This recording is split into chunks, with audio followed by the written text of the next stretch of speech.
钱呢不是万能的，但没有钱呢却是万万不能的。这是无数人在社会上摸爬滚打得出来的一个真理。但是呢，有一种情况下，钱呢将会彻底沦为废纸。就是一旦爆发世界级的大战任何国家呢都无法幸免。那时候呢，真的是人命如草芥，谁都不敢说自己的生命呢比谁更金贵。或许有人觉得一旦爆发战争需要带走大量的财物或者是金银首饰，这些呢都会成为未来保命的重要物品。实则呢并非是如此如果真的爆发战争，这些东西对于保命又有什么用处呢？当然了，我们希望世界永远都不要有战争。下面我们就一起做个假设，就是如果真的是爆发战争，聪明人呢往往第一时间会带走这5样东西。那第一件呢，就是紧急的一个急救包战争的年代下，受伤的概率呢会大幅度提升，一旦受伤呢，必须要接受治疗，否则呢很容易出现破伤风和伤口感染。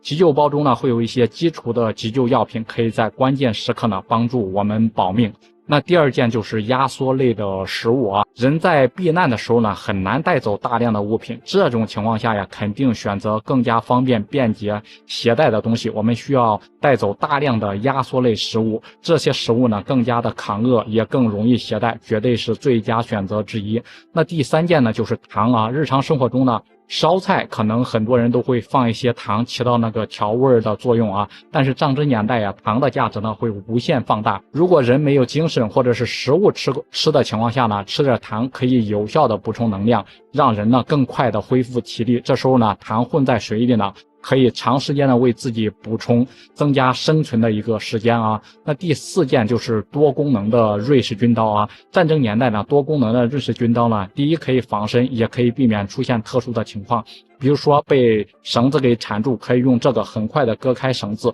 获得自由，也可以更好的处理一些食物等等。一把小小的瑞士军刀是个非常好的小工具，可更好的在多个环境下使用。那第5件呢就是水就是不管什么情况下水源都是不可缺少的。这时候呢，你所携带的水呢要用一个质量相对坚固的器具装好，不宜带太多。一旦水喝完了，我们就需要寻找食源，用这样的器具去装水战争爆发的情况下环境十分的恶劣，难以保证无法出行去找水源所以说拿着器皿去装一些水源呢，储备也是很有必要的。关键时刻呢也能发挥巨大的作用。对比国外一些常年战争不断的国家我们的祖国真的是非常的幸福，和平安定的生活呢是我们国家给予我们的，我们也应该感恩和庆幸。那些选择移民去国外甚至改国籍的人真的是非常的愚蠢，至少我是这么认为的许多国家呢都对外国人有着歧视的心理，种族歧视问题也非常严重，去那里生活难道就真的会幸福吗？